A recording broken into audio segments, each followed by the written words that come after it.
ប្អូនស្វាគមន៍មកថ្ងៃទី5នៅប្រទេសឥណ្ឌូនេស៊ីគឺថ្ងៃនេះគឺយើងងើបពីព្រលឹមទៀតហើយបងប្អូនដើម្បីទៅមើលថ្ងៃរះនៅភ្នំប្រមូលអញ្ចឹងដែលជាថ្ងៃរះដែលស្អាតខ្លាំងមែនតែនហើយ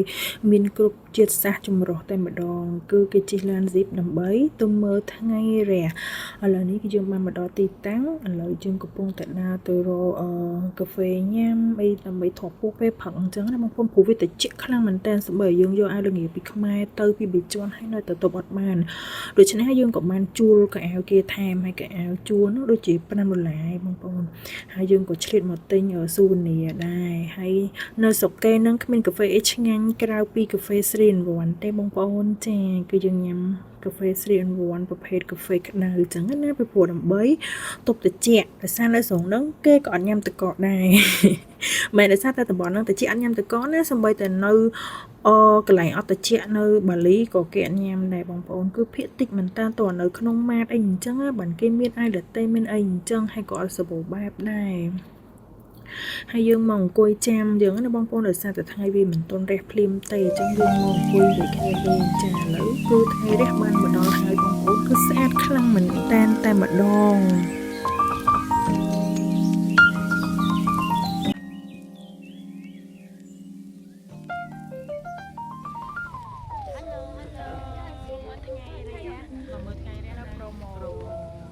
trong mà này bố mau phèm chi mau phèm cái tiết bắn ra lăng đây mau phèm tập phèm nó tôm chập đào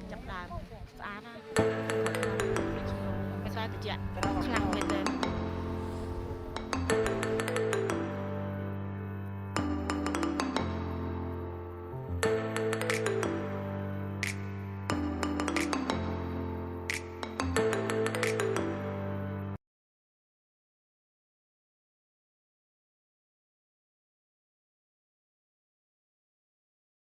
ថ្ងៃរះនៅនឹងគឺវាធំល្វឹងល្វើយនៅពីលើ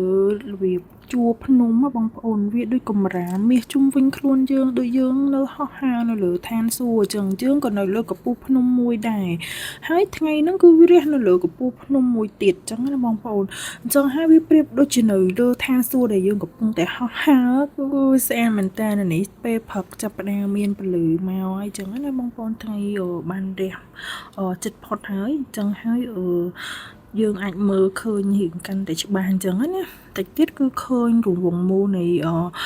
ព្រះអាទិត្យរះនឹងតែម្ដងចាំពេលខ្ញុំដើរទៅខាងលើវិញបងប្អូននឹងឃើញហើយតែនោះយើងឃើញមើលកំពូលភ្នំប្រមូលផ្សេងទៀតអញ្ចឹងណាគឺវាស្អាតខ្លាំងមែនតែនហ្មងបងប្អូនយើងធ្លាប់តែឃើញរូបតែដល់ពេលដែលយើងមកមើលផ្ទាល់វាប្រៀបដូចជាផ្ទាំងគំនូរដែលស្រស់ស្អាតមែនតែនហ្មងហើយ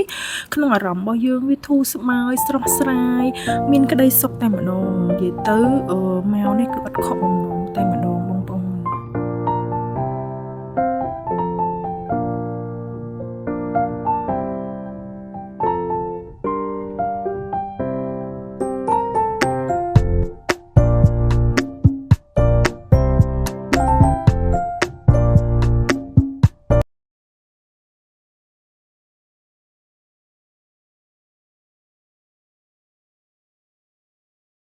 នេះបងប្អូនយើងមើលឃើញព្រះអាទិត្យរះកាន់តែច្បាស់ហើយរង្វង់មូលពណ៌ក្រហមមួយនោះគឺ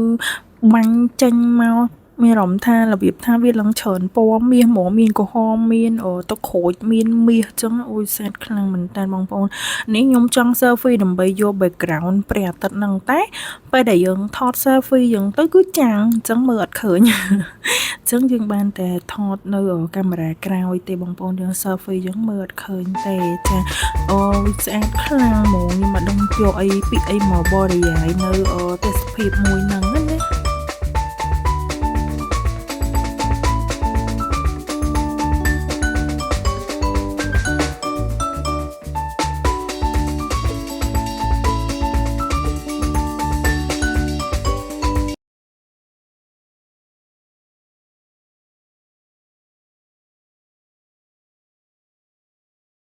បន្ទាប់ពីយើងបានគយគន់នៅព្រះអាទិត្យរះដ៏សែនស្រស់ស្អាតមកយើងក៏ត្រឡប់ចូលឡានស៊ីបយើងដើម្បីបន្តដំណើរទៅកន្លែងនេះទៀត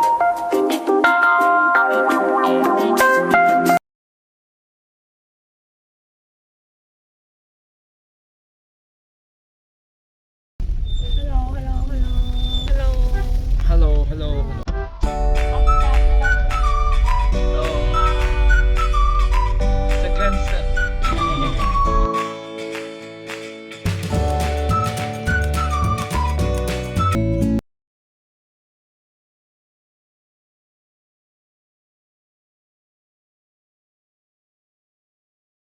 ចាឥឡូវយើងបានមកកន្លែងទី2ហើយគឺកន្លែងដែលគេថតយក background ភ្នំប្រមូលជាមួយនឹង landscape បងប្អូនហើយក៏មានសេះមានអីដែរអញ្ចឹងនាងខ្ញុំក៏ចង់ជិះសេះដើម្បីឡើងទៅលើភ្នំភ្លើងណាបងប្អូនទៅមើលភ្នំភ្លើងដែលអត់ទាន់ផ្ទុះហ្នឹងគឺជាភ្នំភ្លើងមួយដែលមិនទាន់ផ្ទុះទេបងប្អូនតែយើងឡើងទៅឥឡូវយើងធ្វើដំណើរដោយថ្មើរជើងក៏បានតែដោយសារខ្ញុំចង់សាកល្បងជាមួយនឹងការជិះសេះឡើងភ្នំអញ្ចឹងណាបងប្អូនតែចៃដន្យអីពេលហ្នឹងខ្ញុំជិះចំសេះរបស់អ៊ំប្រុសម្នាក់ហ្នឹងសេះគាត់ហ្នឹងក៏អត់មានអាពុកដែលមាំណាចឹងហើយខ្ញុំរត់ធ្លាក់ហើយខ្ញុំដែរជិះសេះហើយប៉ុន្តែរបៀបថាជិះ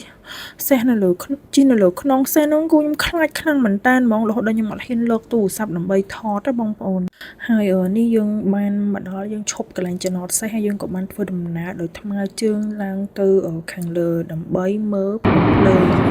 ជួយដាក់សម្លេងឲ្យស្ដាប់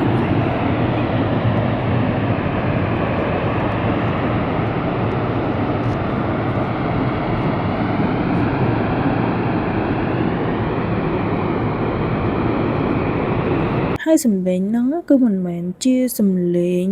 ម៉ាស៊ីនអីណាបងប្អូនគឺជាសំឡេងធម្មជាតិពីភ្នំភ្លើងហ្នឹងតែម្ដងវាអត់ទាន់ផ្ទុះក្នុងចិត្តរបស់ខ្ញុំគិតថាបើពងឈរមើលឲ្យវាផ្ទុះទៅមិនទៅណប៉ុន្តែវាមិនអញ្ចឹងទេមុនគេទទួលភ្ញៀវទេសចរគឺគេបានធ្វើការពិនិត្យមើលហើយអីអញ្ចឹងណាបងប្អូនហើយនេះខ្ញុំជិះសេះត្រឡប់មកវិញហើយក៏បានបញ្ចប់ជាមួយនឹងការឡើងភ្នំនឹងជិះសេះដែរឥឡូវយើងបន្តដំណើរទៅមកកន្លែងទៀតបងប្អូនចាមិញហ្នឹងគឺចូលខ្ញុំហាថ្ងៃត្រង់ហើយនឹងចូលមកដើម្បីទិញកញ្ចក់កញ្ចប់ដាក់នៅលើឡានរបស់ខ្ញុំខ្លះទៅជាមីនីម៉ាត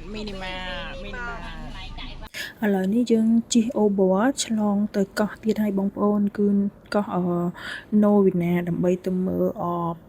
អីគេត្រី dolphin បងប្អូនទៅមើលត្រី dolphin យើងជិះទូកនឹងដូចជា3ម៉ោងបងប្អូនបានដល់កន្លែង resort ដែលយើងត្រូវគេងដើម្បីងើបមើលត្រី dolphin ថ្ងៃរះអញ្ចឹងណាបងប្អូនមើលថ្ងៃរះទៀតហើយគឺមើលថ្ងៃលិចថ្ងៃរះឡើងភ្នំចុះទឹកអើយបងប្អូនគឺថាសូវបានគេងប៉ុន្តែយើងបានឃើញទស្សនីយភាពដែលវាអស្ចារ្យនៅប្រទេសគេអញ្ចឹងណាបងប្អូននេះជាកន្លែងដែលខ្ញុំគេងនៅយុគនេះអញ្ចឹងហើយមិនសូវបាន enjoy ទេមកដល់នំតែមុតទឹកម្នាក់ម្ដងហើយគឺយើងចូលគេងដើម្បីយកកម្លាំង